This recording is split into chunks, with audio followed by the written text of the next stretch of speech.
Nós terminamos a série que eu fiz acerca dos líderes da igreja. Se você não viu, perdeu, vá lá no site ou no YouTube e veja lá, nós falamos sobre os deveres do pastor, definição e deveres do pastor, dos diáconos e dos evangelistas. Ah, pastor, e os apóstolos? Os apóstolos você pode ver na série de dons espirituais. Falamos sobre o apostolado, que é um dom espiritual. Efésios 4. E não temos apóstolos hoje também. Tem algum apóstolo aí hoje? Tem? Não, né? Como diz o bom e velho ditado, apóstolo bom é apóstolo morto, né? Então, não temos apóstolos como líderes da igreja. Vamos abrir a Bíblia em Atos 2. Atos 2, 42. Abra sua Bíblia em Atos 2, 42. Nós vamos falar um pouco sobre a comunhão hoje. A comunhão. O que é a comunhão dos crentes? É estar junto? Comunhão é estar juntos? Comunhão é ter algo em comum? Comunhão é ter fé em comum? É ter uma crença em comum? O que afinal de contas é a comunhão que nós tanto falamos? Por que algumas pessoas deixam a comunhão? Precisamos saber o que é a comunhão para exortar aqueles que deixaram a comunhão. Comunhão é vir na igreja, é vir aqui participar do culto, assistir o culto e ir embora. Isso é comunhão? Vamos ver um pouquinho, tentar definir aí, à luz de Atos 2, o que é a comunhão dos crentes. Afinal de contas, só os crentes podem ter a verdadeira comunhão. Abra sua Bíblia em Atos 2, 42, nós vamos ler até o 47. Diz assim a palavra de Deus: E perseveravam na doutrina dos apóstolos e na comunhão, no partir do pão e nas orações. Em cada alma havia temor, e muitos prodígios e sinais eram feitos por intermédio dos apóstolos. Todos os que creram estavam juntos e tinham tudo em comum. Vendiam as suas propriedades e bens, distribuindo o produto entre todos, à medida que alguém tinha necessidade. Diariamente perseveravam unânimes no templo, partiam pão de casa em casa e tomavam as suas refeições com alegria e singeleza de coração, louvando a Deus e contando com a simpatia de todo o povo. Enquanto isso, acrescentava-lhes o Senhor dia a dia os que iam sendo salvos. Eu formulei uma mensagem central, mas essa mensagem central ela tem como alvo específico o versículo 44. Essa mensagem central tem como alvo específico o versículo 44, que está nesse contexto que nós lemos aqui, no contexto do que os irmãos fizeram quando se converteram. Será que Jesus deixou ordens? Vocês, quando se converterem, vocês façam isso. Será que os apóstolos tinham lá uma receita? Jesus falou assim: quando o Espírito Santo descer sobre nós vamos alugar um salão. E alugando esse salão, nós vamos ter um momento de culto, nós vamos receber as ofertas, nós vamos cantar alguns hinos. Essa é a nossa liturgia assim que o Espírito Santo descer. Será que foi isso que aconteceu? Se você ler o capítulo 2 de Atos, você vê que as coisas foram acontecendo meio que naturalmente. Os discípulos receberam o Espírito Santo ali, por ocasião do que nós chamamos de Pentecoste. Teve lá as manifestações de línguas, as pessoas ouvindo as grandezas de Deus, muitas pessoas, conversões em massa, muitas pessoas convertendo, ouvindo o Evangelho, ouvindo as grandezas de Deus e se convertendo. E o texto vai mostrar aqui o que aconteceu a seguir. E daí? Recebemos o Espírito Santo, e para onde vamos a partir desse ponto? O que fazemos a partir daqui? A igreja não tinha nenhuma instrução clara do que deveria fazer. Nós temos instruções para a igreja ao longo de todo o Novo Testamento. As instruções acerca da liderança, acerca da liturgia. Nós vemos isso em Efésios, vemos em Romanos, no capítulo 12. Instruções acerca dos dons, do exercício dos dons espirituais. Esses irmãos não tinham instruções nenhuma. O que a gente faz agora? Você recebeu um presente, o Espírito Santo habita em você, o que a gente faz agora? Então nós vamos ver, a partir desse trecho, especificamente do versículo 44, o que é a comunhão. O que nós podemos notar é que a comunhão é algo natural. É algo natural de um crente. É a vontade de estar junto. É a vontade de se reunir com outros crentes. Então, quando uma pessoa se converte verdadeiramente, ela não fica com vontade, quero ficar em casa assistindo vídeos do Nicodemos. Quero ficar em casa assistindo os sermões do pastor Marcos Granconato. Quero ficar em casa e acompanhando os cultos online desta ou daquela igreja. Não.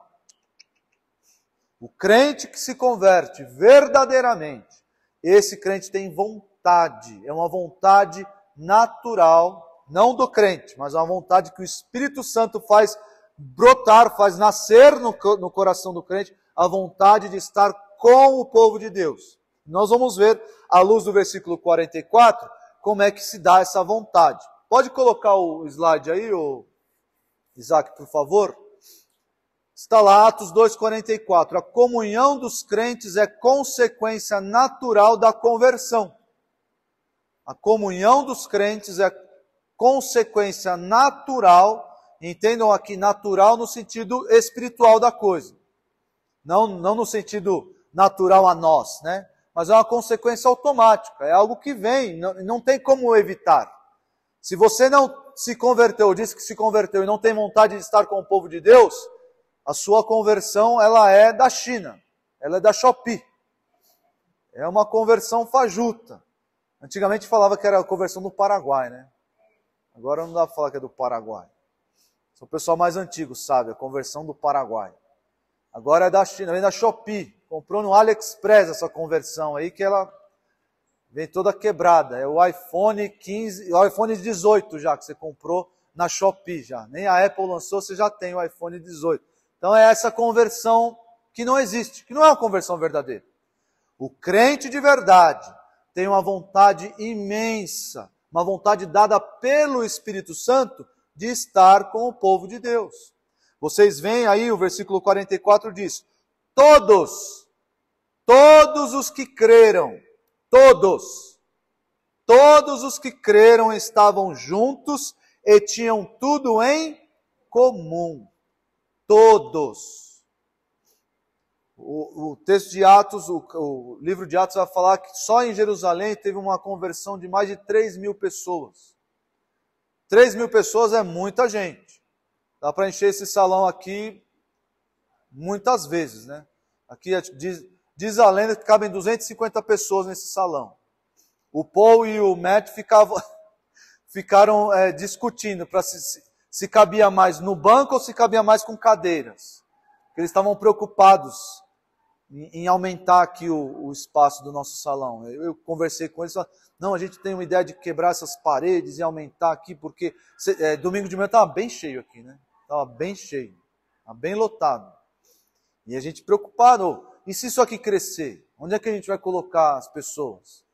Então, estavam tirando ideia, não, a gente podia projetar o culto lá embaixo, e aí o Matt e o Paul ficavam, não, mas se colocar cadeira, a cadeira cabe mais. Aí o Matt falou, não, cabe mais no banco, porque o banco aperta, não, mas é a cadeira, e ficavam nessa. E eu não sei que fim que levou a disputa entre eles dois. Se cabia mais no banco ou seria melhor trocar por cadeira. Mas o fato é que, irmãos, o fato é que o crente verdadeiro, ele quer estar sentado, seja nas cadeiras, seja nos bancos, ele quer estar aqui. Não só, e vejam, não só para se alimentar da exposição da palavra. Não só por causa disso. A pregação ela é importante. A pregação tem o seu lugar. A instrução bíblica é muito importante. Mas o crente de verdade, nós vamos ver ao longo do texto, ao longo da explicação do texto, que o crente de verdade quer não só estar aqui junto com o povo, mas ele quer se envolver. Ele quer se tornar vulnerável. O que é isso? Eu quero que as pessoas saibam o meu nome, eu quero que as pessoas saibam de onde eu vim, como é que é? Proncovô, oncotô, proncovô, como diz o bom mineiro. As pessoas têm que saber. Porque qual é o problema? Existem muitas pessoas que vêm à igreja e não servem para nada. Não servem em nada e não servem para nada. Isso também é um crente meio chopi. Porque vem, se alimenta, faz aquele banquete e essa comunhão tá boa? Não tá boa. Irmãos, que nós nem sabemos o nome. Nós nem sabemos o nome. E às vezes não é culpa nossa. Às vezes é. Às vezes a pessoa vem, e está aí, às vezes fica quietinha no canto dela, e está lá 2 anos na classe de novos membros, e só o pastor Marcos sabe o nome dela. Mas ninguém sabe o nome dela. Às vezes é culpa nossa, às vezes é mesmo. Chegar para a pessoa, tudo bem, irmão, como é que vai? Qual que é o seu nome? Vi que você está vindo aqui muito tempo, de onde você veio, para onde você vai? Às vezes é culpa nossa, mas às vezes é culpa da pessoa, que vem, chega aí faltando 1 minuto para acabar para começar o culto, e vai embora. Quando o pastor Marcos ora, fala amém, a pessoa já não dá nem tempo de pagar um café para ela. Não dá nem tempo de pagar o café. A pessoa já foi embora. Então, esse tipo de comunhão não é uma comunhão completa. Nós vamos ver aqui. A comunhão completa envolve esses 3 lados do triângulo equilátero. Triângulo equilátero é um triângulo de lados iguais, né? Tem um triângulo isósceles, triângulo retângulo, tem um triângulo equilátero, eu não sei mais se tem outro triângulo. São só esses 3? Escaleno, eu não sei, qual é a diferença do triângulo escaleno? Ele tem... São os 3 diferentes? Mas o retângulo não é diferente também? Ah, tem um ângulo reto. Meu Deus. Bom, não é minha área, mas eu sei que eles existem. Aí eu peguei o triângulo equilátero que tem os 3 lados iguais. Por quê? Porque a comunhão, à luz desse texto aqui, a comunhão é composta, assim como um triângulo é composto, se tiver só 2 lados não é um triângulo, é composto por esses 3 lados. Esses 3 lados, à luz desse versículo 44, nós vamos ver que a comunhão verdadeira, a comunhão completa, é composta por esses 3 lados. E o primeiro lado da comunhão é a fé. Porque o versículo começa, todos os que creram. Então existe uma base, existe um fundamento para a nossa união, para a nossa comunhão. Nós não estamos aqui a troco de nada. Nós não estamos aqui reunidos em torno de uma causa social. Nós não estamos aqui para assistir um jogo. As pessoas se reúnem num estádio para quê? Para assistir um jogo. Um jogo de futebol, sei lá. As pessoas se reúnem em certos grupos com um propósito específico.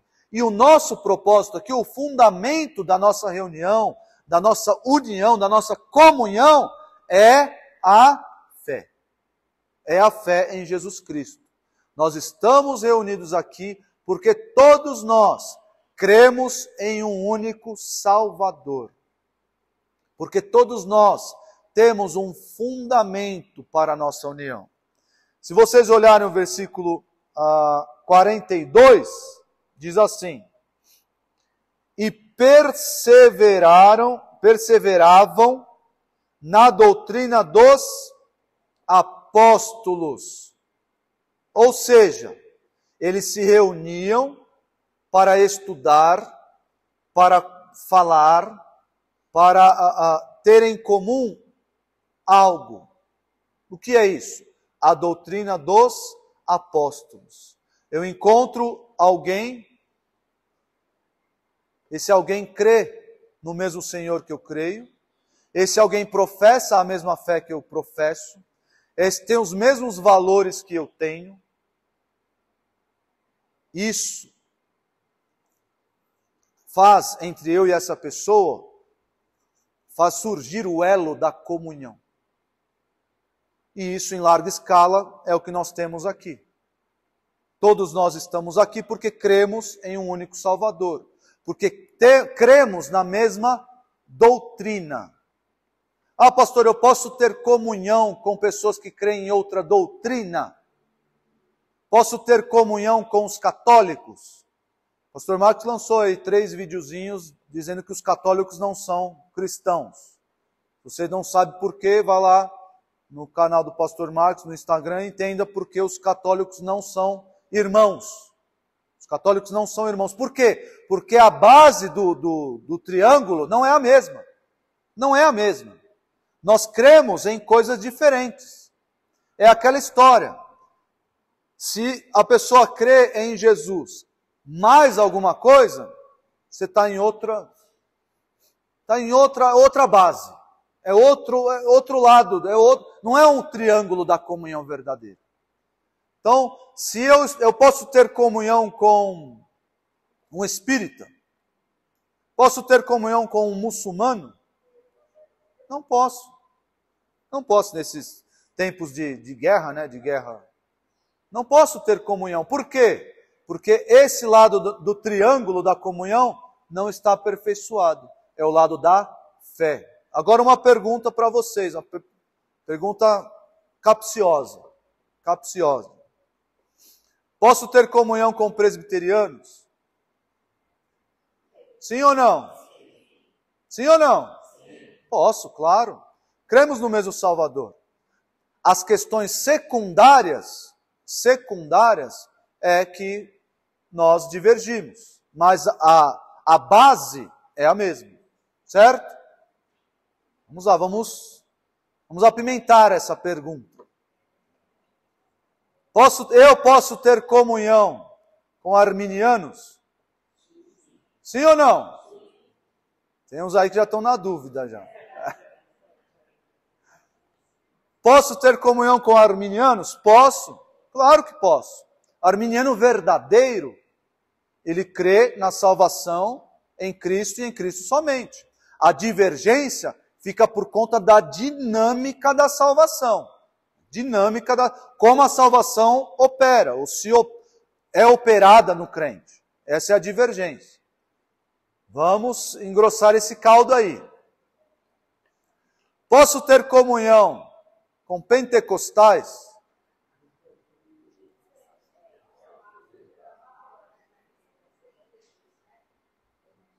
Posso ou não? Tem uns aí, tem pessoal que sim vem desse lado aqui, pessoal que não vem desse lado.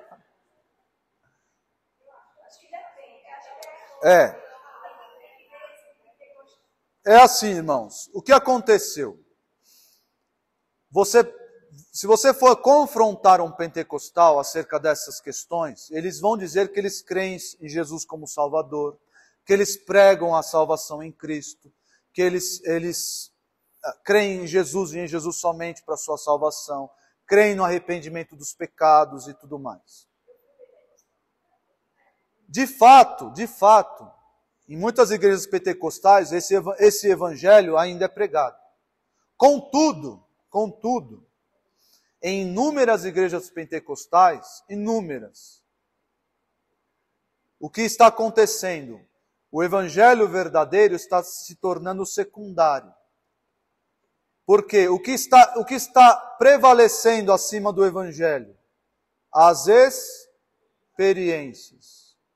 As experiências estão tomando o lugar do evangelho verdadeiro. O que acontece? A pessoa diz que se converteu, mas aí vem aquela opressão enganosa e diz para a pessoa, não, você precisa do batismo com o Espírito Santo.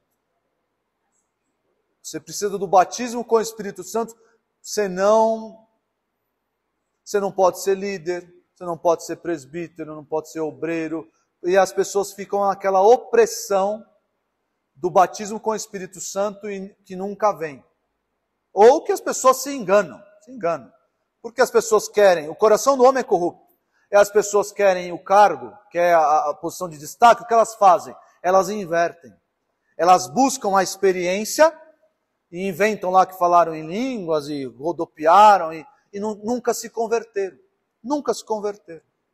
Mas está lá, o Charamanai, os Labassúria, está lá. Mas elas nunca se converteram. A pessoa pode espernear, não é assim que funciona, o senhor não conhece as igrejas pentecostais. É assim que tem acontecido e acabou. É assim que... Essa é a dura realidade. Mas na minha igreja não é assim. Olha, essa busca por experiências é aquilo que nós combatemos aqui nesse púlpito com todas as nossas forças, porque nós sabemos a destruição que isso causa na vida das pessoas. E não só a destruição na vida de crentes, mas a destruição na liturgia, a destruição na pregação do Evangelho. Por quê? Porque o que eu acabei de dizer, a experiência acaba se tornando prioridade. E a pregação do Evangelho verdadeiro não. Porque o que importa é a experiência. Se a pessoa se converteu ou não. De que adianta eu dizer, no meio pentecostal, dizer que eu me converti verdadeiramente, que eu recebi o Senhor como meu Salvador, e eu não ter a experiência pentecostal? Você é um crente de segunda categoria. Você é um crente de segunda categoria. Você é um crente... De que adianta? Então, busca-se tão somente a experiência. O Evangelho eu ainda continuo sendo inferior, eu vou buscar direto a experiência. E as pessoas se importam cada vez menos com o Evangelho. Então, é muito difícil, está cada vez mais difícil julgar, está cada vez mais difícil detectar conversões verdadeiras. É claro, o Senhor Jesus nos deixou claro que pelo fruto que nós vamos conhecer os salvos verdadeiros. Pelo fruto, pela perseverança. Mas está cada vez mais difícil compartilhar, e aqui no sentido de comunhão, está cada vez mais difícil compartilhar a fé com pentecostais. Nós ainda ficamos nessa, não dá, porque nós conhecemos pessoas que estão nesse meio, geralmente pessoas mais velhas, mais antigas, mais idosas, pessoas que ainda estão nesse meio e professam a fé em Jesus Cristo e dão um bom exemplo disso. Mas o fato é que as igrejas que buscam essa experiência têm se enredado por caminhos que praticamente anulam o Evangelho verdadeiro. Então está cada vez mais difícil.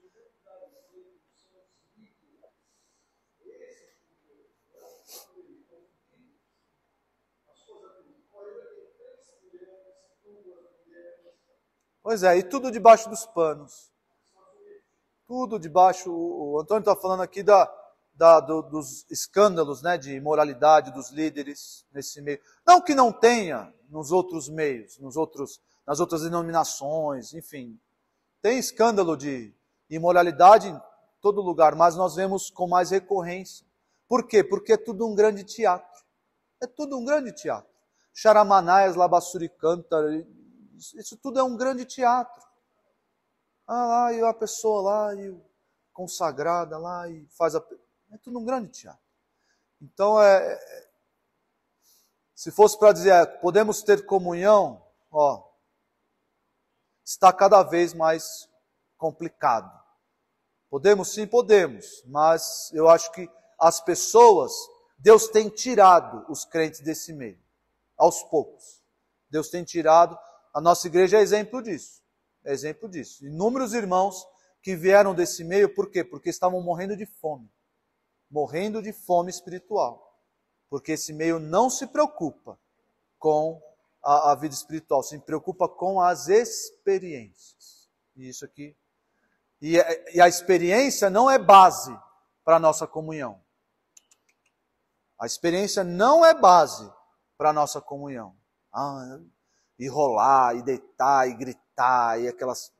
Não é base. Porque a base para a nossa comunhão é a fé em Jesus Cristo. É crer no Senhor e nele somente. Essa é a base. As questões secundárias são secundárias. Se batiza, se lê a Bíblia é aliancista, se é calvinista, se é arminiano, são questões secundárias. Mas a fé em Jesus Cristo é a base da nossa comunhão. Vejam aí no versículo 38, olha só que legal. Atos 2:38. Antes mesmo do perseverar na doutrina dos apóstolos, olha só. O que é essa fé? O que é o conteúdo da fé desses todos que creram? Olha o versículo 38. Arrependei-vos, e cada um de vós seja batizado em nome de Jesus Cristo, para a remissão dos vossos pecados, e recebereis o dom do Espírito Santo. Essa é a fé em Jesus. Quer um bom versículo para evangelizar alguém? Pode utilizar esse daqui. Arrependei-vos, e você será batizado em nome de Jesus Cristo para remissão dos seus pecados, e recebereis o dom do Espírito Santo. Olha só Efésios 2, Efésios 2:19.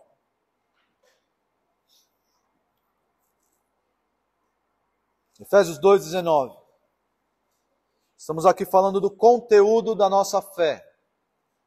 É a base para a nossa comunhão, ou um dos lados desse triângulo da nossa comunhão. Olha só.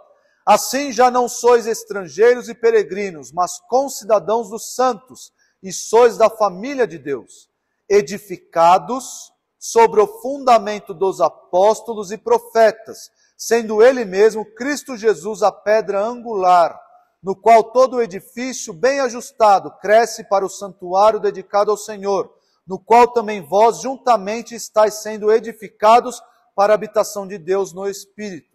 Por isso, mais um motivo, porque os pentecostais estão mais distantes dessa fé verdadeira. Por quê? Porque eles creem no fundamento dos apóstolos? Sim, mas creem no fundamento dos apóstolos mais alguma coisa. Mais as revelações, mais profetadas, e aí você tem que guiar a sua vida de acordo com essas coisas, e isso cria pessoas dependentes disso. Como é que eu vou viver a minha vida? Não preciso ler a Bíblia, porque o irmão aqui é profeta, ele fala como é que eu vou viver, ele recebe a revelação fresquinha e me diz como é que eu vou viver. Então eu não preciso da minha Bíblia, não preciso orar, não preciso. Essa é a consequência prática e real desses meios. É ficar dependente das profetadas desse ou daquele.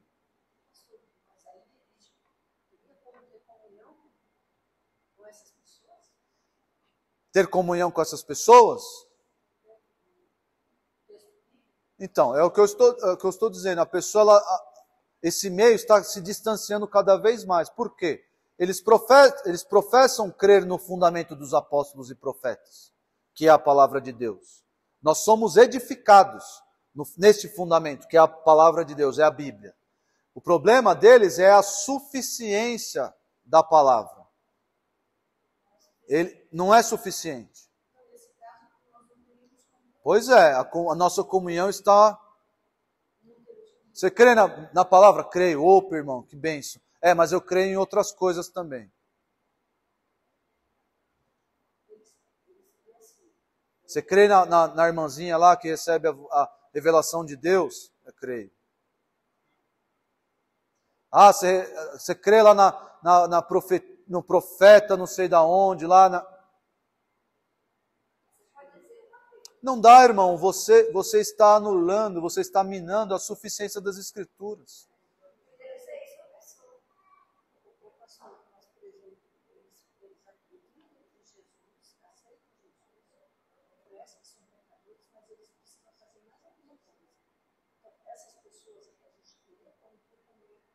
É assim, por isso que é difícil até definir esse meio pentecostal, porque o que acontece? O caminho natural é o seguinte, a pessoa professa Jesus Cristo, crê na palavra como revelação de Deus, mas crê na irmãzinha, na profetisa, no profeta, seja lá o que for. O que acontece? O coração humano, ele é pecador, ele vai depositar a sua esperança, a sua confiança Na palavra de Deus somente? Ou mais na irmãzinha, no profeta?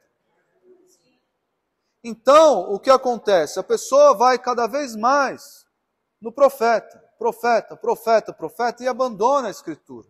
E sem Escritura não tem vida espiritual. Então, talvez seja como uma das sementes da parábola do semeador. Aquela semente que aparentemente deu frutos, mas que veio os problemas da vida, veio os problemas do pentecostalismo, e viu que aquilo lá não era de verdade. Não era de verdade. Não cresceu, não deu frutos. A pessoa está lá presa a essas crendices, presa a essas superstições. Está lá. Entrega essas coisas. Está lá preso, tentando buscar um dom de línguas que não existe, buscando uma profecia para a sua vida, buscando experiências que não são do Espírito Santo. Está lá, presa a essas coisas. O evangelho verdadeiro. E são pessoas, geralmente, são pessoas que, saindo dali, têm uma vida de incrédulo. Então, isso aí é tão difícil. Por quê? Porque lá, há tantos anos atrás, as pessoas estavam um pouquinho mais perto do evangelho. Mas essas coisas vão distanciando as pessoas do evangelho. Essas coisas. Por quê? Porque são crendices, são superstições, são doutrinas erradas. Não adianta, irmãos, não adianta nós crermos, isso é só uma visão alternativa. Não, não é não. Não é. Converse com um ex-pentecostal aqui para você ver a destruição que esse tipo de doutrina causa na vida da pessoa. Divisão, categorização de crentes, isso não é de Deus. Não é. Não é. Essas, crê na profetada da irmã. Irmãos. E aí a pessoa fica, o fulano de tal tem um dom de cura, eu deixo de orar porque eu vou lá buscar o dom de cura com aquela pessoa e tal. E cada vez mais crendo nessas coisas e não no evangelho verdadeiro.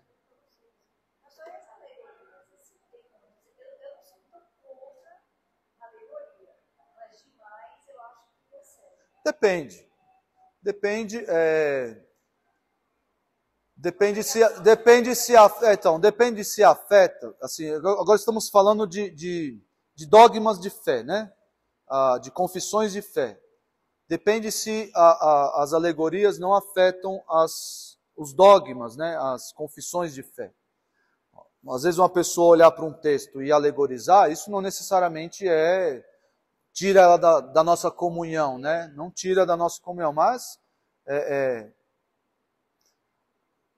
um erro, claro que é um erro, mas isso não vai tirar a pessoa, não vai tirar ela. Os dogmas da fé que ela professa continuam tendo comunhão com os nossos, né? Tem uma barreirinha aí, né? Mas enfim, o fato é que nós temos a base da nossa comunhão é o fundamento dos apóstolos e profetas. É aí que nós temos comunhão. O que aconteceu muito nos tempos bíblicos do Novo Testamento é de pessoas que adicionavam algo à fé. É a receita da seita. Virei poeta e não sabia. É a receita da seita. Se você quer montar uma seita, siga essa receita. Faça o seguinte, use a Bíblia, fale de Jesus, mais alguma coisa. Pregue a salvação em Jesus, mas adicione alguma coisa. Então o que acontecia? Lá em Éfeso, na Galácia, em Creta, tinha o problema dos judaizantes. Quem eram os judaizantes? Você tem que crer em Jesus, mas você também tem que guardar a lei. Você tem que crer em Jesus e ser circuncidado. Então você tem que crer em Jesus e fazer alguma coisa. Então você tem que seguir essa... Então, essas pessoas não compartilham comunhão conosco. Se elas profalam, você tem que crer em Jesus e você só pode vir na igreja adventista para ser salvo. Desculpa. Você tem que crer em Jesus e fazer mais alguma coisa. Crer em Jesus e dar esmolas. Crer em Jesus... Esqueça. O problema é essa sutileza. Nós devemos estar alertas. Porque falou crer em Jesus? Opa, irmão, crer em Jesus é nós. Dá um abraço aqui, ó. Você tem a mesma fé que eu tenho, porque você está falando de Jesus. Ah, de Jesus, que lindo. Vamos todos para o mesmo céu. Por quê? Porque é de Jesus. Ah, que bênção. Mas o que o diabo faz? É Jesus mais alguma coisa.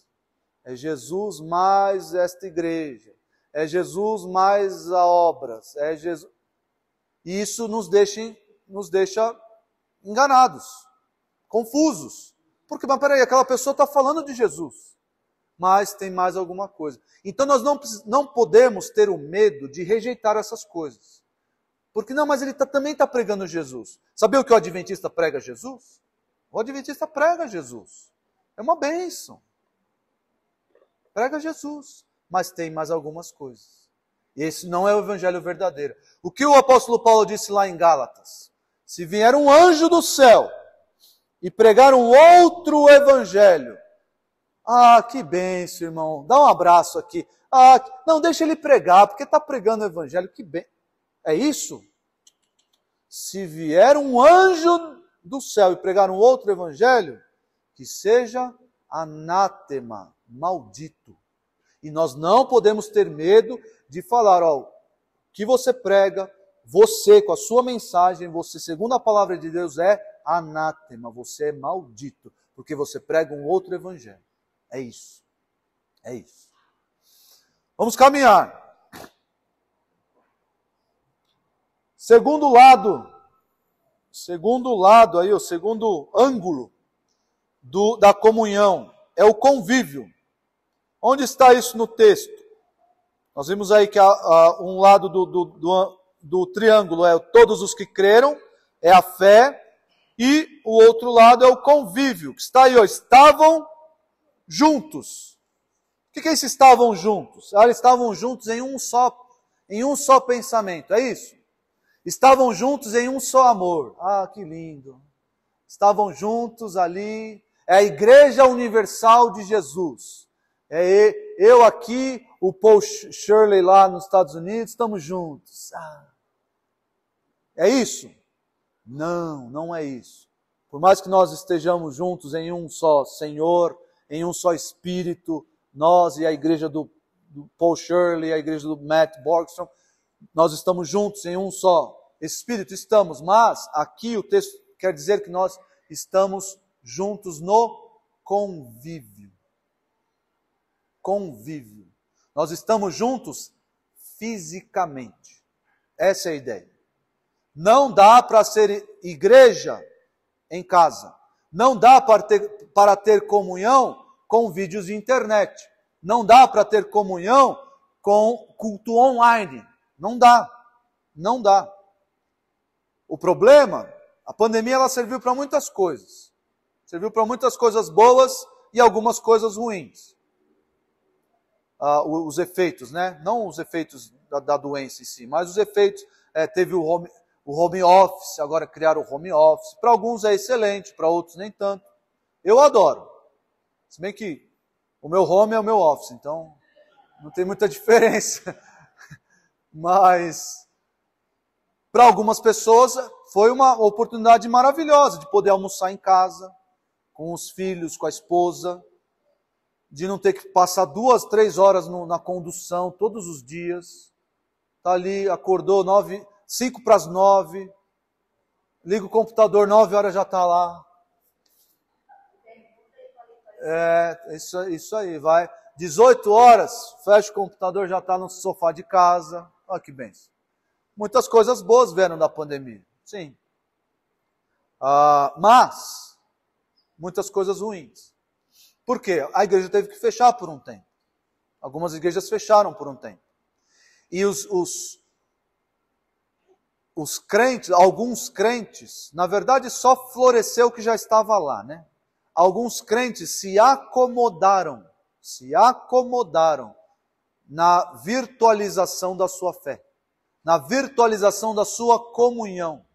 Eu não posso ir na igreja por causa do vírus tal, não posso ir na igreja, senão eu vou pegar, porque eu não pode não, porque... E aí arranjar a desculpa perfeita daquilo que já estava no seu coração. Já estava lá há muito tempo. E aí agora tem a desculpa da ciência. A ciência deu essa desculpa aí. Pronto, eu vou ficar em casa e agora a minha vida espiritual, minha vida de comunhão, minha vida eclesiástica, ela é toda virtual. Eu assisto cultos de manhã, da igreja não sei de onde, assisto culto da noite na igreja não sei de onde, e pronto, assim eu vou tocando minha vida. Esse versículo aqui, nesse trechinho, mostra que isso é errado. Nós utilizamos, claro, a tecnologia, o meio virtual que nós temos, quando estamos doentes, quando não podemos vir à igreja, às vezes estamos viajando. Mas a comunhão verdadeira, ela requer convívio. E o convívio pessoal, o convívio físico, não virtual.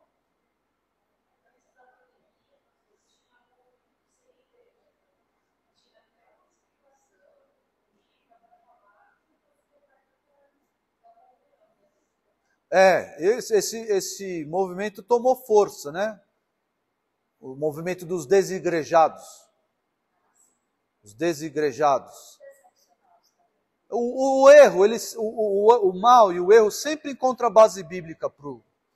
O diabo fez isso. O diabo fez isso ao tentar Jesus. Peraí, ele está citando muito a Bíblia. Eu vou citar a Bíblia também. Então o diabo fez isso. Então o mal sempre encontra justificativas na Bíblia, erradas, claro, para a sua conduta má. Então os desigrejados estão totalmente distantes dessa realidade aqui de Atos 2 e que deve ser a nossa realidade, que é o convívio na igreja. Só para os irmãos terem uma ideia, coloca o próximo slide aí. Olha só o que nós realizamos fisicamente aqui na igreja. 10 coisas, aí não vai dar tempo de ler nenhum desses textos. Se os irmãos quiserem, depois eu posso passar essa lista aí para vocês. Mas olha só, 1 Coríntios 12 a 14, nós temos o exercício dos dons espirituais. Alguém exerce dom espiritual em casa? Não. Como é que eu vou exercitar o dom de contribuição na minha casa? Como é que eu vou exercitar o dom de palavra de sabedoria na minha casa? Não tem como. Não tem como. Os dons espirituais são para serem exercitados na igreja. O capítulo 14 mostra isso claramente. Quando o apóstolo Paulo estabelece regras ali para o exercício entre o dom de profecia e o dom de línguas, ele fala, quando falarem no meio de vós, quando falarem na igreja, que seja assim assado. Então é na igreja, na reunião dos crentes, que os dons são exercitados. Não, em casa é impossível. Levar as cargas uns dos outros. Como é que eu vou conhecer os meus irmãos se eu não convivo com eles? Não tem como. O irmão vem para a igreja e aparece com o braço quebrado. Não tem como. O irmão não vem para a igreja. Como é que eu vou saber que a vida dele está... o irmão não veio na igreja um domingo, 2 domingos, 3 domingos. Opa! Ô irmão, está tudo bem? Mas não é mais assim, né? Isso aqui é muito... Agora é só aqui, né? Isso aqui é... Quem que usa isso daqui? Acho que nem celular mais serve para isso. Então, ô irmão, estou sentindo a sua falta. O que aconteceu? Ô irmão, eu me acidentei. Estou em casa, peguei Covid, sei lá. N motivos. Fica sabendo. Ah, legal, irmão, senti a sua falta. Levar as cargas aqui tem uma ênfase específica no combater pecados. Se vocês lerem lá o texto de Efésios 6, vocês vão ver que levar as cargas aqui é levar ou levar as consequências ou agir no combate. É pegar o irmão aqui, ó. Sabe quando um carrega o outro? Pegar o irmão aqui no ombro e carregar ele junto no lidar com pecados. No lidar com questões que às vezes os pecados são difíceis, as tentações são difíceis. E nós precisamos de um apoio de um irmão, de 2 irmãos para para levar essas cargas pesadas que nós carregamos. Não são cargas da vida, o meu chefe é muito chato, eu estou desempregado. Não, não é isso. São cargas, o texto fala de cargas relacionadas ao lidar com o pecado. Depois vocês olhem o texto lá em casa. É Gálatas, não é Efésios. Obrigado, pastor Nicolas. Está errado ali, é Gálatas 6. Então, me corrijam aí. Obrigado, pastor Nicolas. É Gálatas 6. Suprir as necessidades. Como é que eu vou suprir a necessidade de alguém se eu nem sei quais são as suas necessidades? Tem que ter convívio. Tem que ter convívio. Tem que estar junto aqui. Como é que eu vou saber se o meu irmão está passando fome? Como é que eu vou saber se o meu irmão está podendo trabalhar? Como é que eu vou saber que aquela irmãzinha, ela é viúva? Ela é viúva, não tem como trabalhar. Como é que eu vou saber se eu não conviver, se eu não conhecer, não conviver com essa pessoa? Como é que num ambiente virtual isso vai acontecer? Não vai. Por isso que precisa ter convívio. Obrigado aí, Isaac. Olha lá, já está corrigido lá. Não, tá não. Não conseguiu, não? Bom, depois os irmãos já corrigiram aqui. Consolar, perdoar, exortar, aconselhar, estimular, congregar. Esse Hebreus 10, 25 é o texto calcanhar de Aquiles dos desigrejados, né? E aí eles dão as cambalhotas deles para dizer, não, o que o texto quer dizer não é bem isso. Está muito claro lá, não deixei de congregar como é costume de alguns. Muito claro, Hebreus 10, 25. Cumprimentar, eu coloquei esse detalhe aqui porque está lá no texto bíblico. É claro, é uma recomendação do apóstolo Paulo, aquelas recomendações de final de carta, ele coloca lá, saudai-vos com o ósculo santo. Não que a gente deva fazer isso, tá? Por favor. Quero ninguém me saudando com o ósculo santo. Mas vejam aqui que existia uma preocupação do apóstolo com a saudação pessoal dos irmãos. Existia uma preocupação dele com o convívio dos irmãos. Não era algo, não vou escrever isso porque a comunhão pode ser virtual. Não. Existe uma esfera, existe uma realidade presencial para contrastar com o virtual. Aqui, você precisa estar aqui, com seus irmãos, conhecendo seus irmãos, sendo conhecido por eles. E por fim, a ceia do Senhor, dá para tomar a ceia do Senhor virtualmente? Não dá. Essa, inclusive, foi uma das grandes preocupações dos pastores da igreja, por conta da pandemia, por conta do lockdown, né? Como é que nós vamos... Não tem como fazer ceia do Senhor em casa. Não tem por quê? Porque na ceia do Senhor, nós desfrutamos de uma comunhão especial. Nós proclamamos a morte do Senhor até que Ele venha, mas nós desfrutamos. Qual era o problema dos irmãos de Corinto? O que estava acontecendo? Era a divisão. Tinha os camaradas comendo na frente dos outros. Acabava toda a comida, e os outros, chegamos para a ceia aí, só tem osso de frango, meu. Cadê? Já acabou a carne? Só sobrou pé de frango aqui para a gente comer? E aí? É isso que estava acontecendo. E isso só se dá num ambiente presencial. Não tem como isso acontecer de modo virtual. Precisa de convívio. A comunhão verdadeira, ela precisa de convívio. E por fim,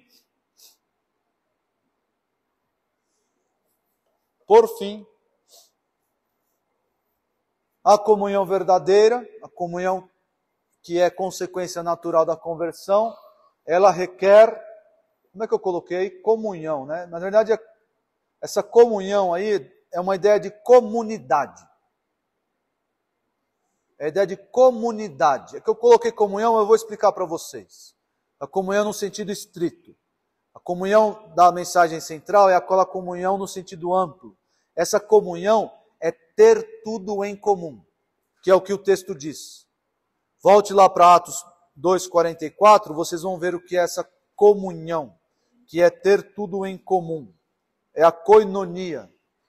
Aqui é o termo koinos. Essa ter tudo em comum deriva da koinonia. O que é então essa comunhão, esse ter tudo em comum? Você vê nos versículos seguintes a definição desse ter, tinham tudo em comum. O que eles faziam? Vendiam as suas propriedades e bens, distribuindo o produto entre todos, à medida que alguém tinha necessidade. Agora notem bem, pronto, está aqui o texto que eu queria para defender o socialismo. Está aqui, eu sou um comunista, é o texto que eu precisava para defender o comunismo. Porque a igreja de Atos era comunista.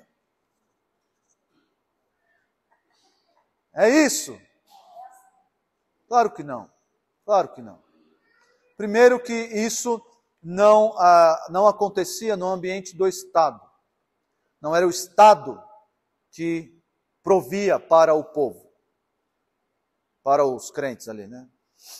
Mas o que o texto quer demonstrar, o que essa comunhão quer demonstrar, é duas coisas. Uma real sensibilidade às necessidades dos irmãos. Então é aquela história, o seu problema é meu problema. A sua fome é minha fome. A comunhão verdadeira, a comunhão entre os crentes não é uma comunhão indiferente. Entenderam isso? A comunhão, ela não é indiferente. Eu não posso olhar para o meu irmão que passa fome, que passa necessidade, que está sofrendo e ser indiferente ao problema dele. É claro, existem muitos requisitos, existem muitas questões que eu devo avaliar nessa necessidade, é óbvio. Requisitos até neotestamentários, da Bíblia. Não posso, o irmão passou fome, está aqui, irmão, toma a minha casa, toma meu carro, leva tudo. Não é isso. Fazer com sabedoria. Mas o fato é que o que nós vemos aqui é essa real sensibilidade às necessidades dos irmãos. Nós não podemos ser indiferentes uns aos outros. Não podemos. Não pode acontecer. Outra coisa, essa sensibilidade, e também deve haver no nosso meio um desprendimento. Um desprendimento. O que é mais importante? As minhas coisas ou as pessoas? O que é mais importante? Os bens que Deus me deu ou os irmãos que Deus me deu? Os irmãos.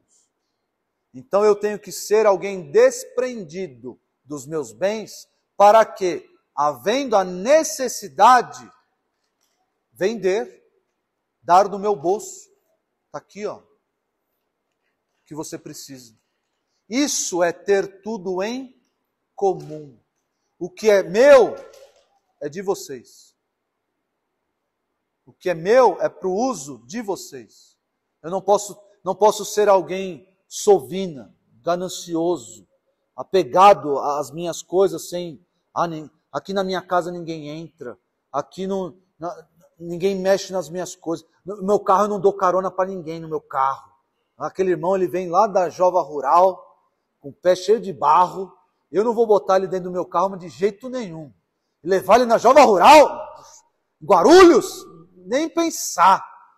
Se eu for para Guarulhos, meu carro volta cheio de tiro. Tô brincando. Se for para os Pimentas, tem alguém com dos Pimentas aqui? Não, né? Um pouco mais para cá, né?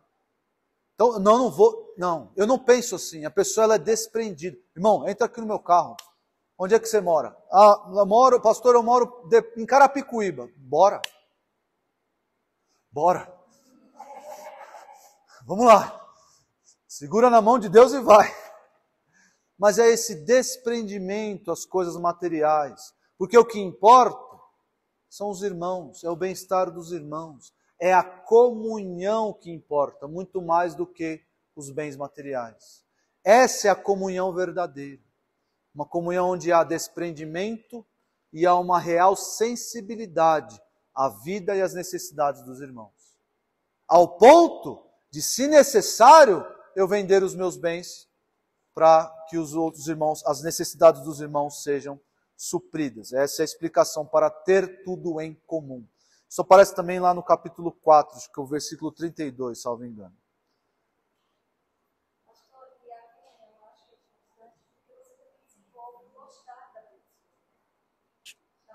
Eu acho que você desenvolve o gostar alguns e suportar outros. É que tem o texto lá, suportai-vos uns aos outros em amor.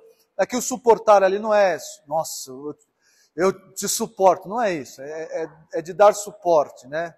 Em amor, não é? Nossa, o Jimmy, meu Deus, é só por Jesus mesmo, viu? Porque olha, não é esse tipo de suportar, né? Mas tudo isso, irmãos, a comunhão é um santo remédio. É um santo remédio contra depressão, contra a síndrome do pânico, contra a esfera da comunhão. Na comunhão nós recebemos conselho de irmãos mais experientes, mais sábios. Na comunhão nós recebemos a exortação. Nós recebemos, irmão, isso que você está fazendo não está certo, não, a palavra de Deus está... Na comunhão nós recebemos muita coisa.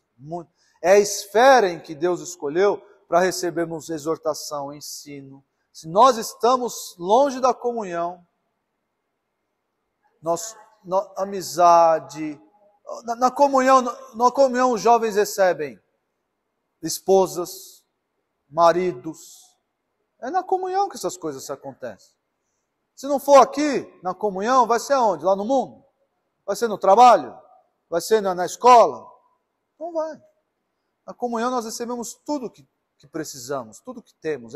O crente que não tem comunhão com os crentes, com os irmãos, é um crente que não come, é um crente desnutrido. Mas eu vejo lá na internet as pregações, não tem como. O crente não se exercita nos dons espirituais, é um crente fraco, bem fraco.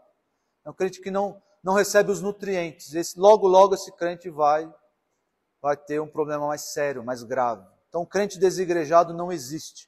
Um crente fora desse triângulo aí, não existe. Por quê? Porque a comunhão dos crentes é consequência natural da conversão.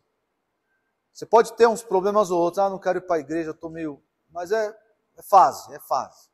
Às vezes precisa de uma cajadada. O cajado do pastor, ele tem aquela curva, né? Aquela curva não é sem motivo. É para puxar a ovelha que está distante. Você vai lá e laça a ovelha e venha. Venha. Então a ovelha às vezes vem. Não vou para a igreja porque o irmão não falou comigo. Não vou para a igreja porque pisaram no meu pé. Não vou para a igreja porque não me deram bom dia. Você vai lá, pega o cajado, irmão. Ovelhinha. Vem, ovelhinha, vem para cá. Para cá que aqui é o seu lugar. Aqui é o seu lugar. Lá fora, você está desprotegido. Vem para cá. Vamos orar, irmãos. Senhor Deus, muito obrigado por tua igreja, pelo teu povo santo, redimido, escolhido, separado. Obrigado porque o Senhor colocou no nosso coração, através do teu Santo Espírito, o desejo de nos reunir, de termos comunhão uns com os outros. Obrigado porque somos filhos do mesmo Pai, cremos no mesmo Salvador. Abençoa, ó Deus, o nosso convívio. Livra-nos da indiferença. Livra-nos do apego às coisas materiais. Dá-nos um amor real e sincero uns pelos outros. Um desprendimento das coisas materiais. Ajuda-nos em nossa fraqueza, ó Deus. Te agradecemos porque nessa igreja nós temos alegria, nós temos uma comunhão saudável, verdadeira. Obrigado, ó Deus, porque desfrutamos de paz em nosso meio. Que o Senhor prolongue os nossos anos assim, dessa forma, nos aperfeiçoando em tudo, retirando de nós os pecados, as falhas, fazendo-nos nos importar cada vez mais com a vida uns dos outros. Te agradecemos e pedimos isso, em nome de Jesus. Amém.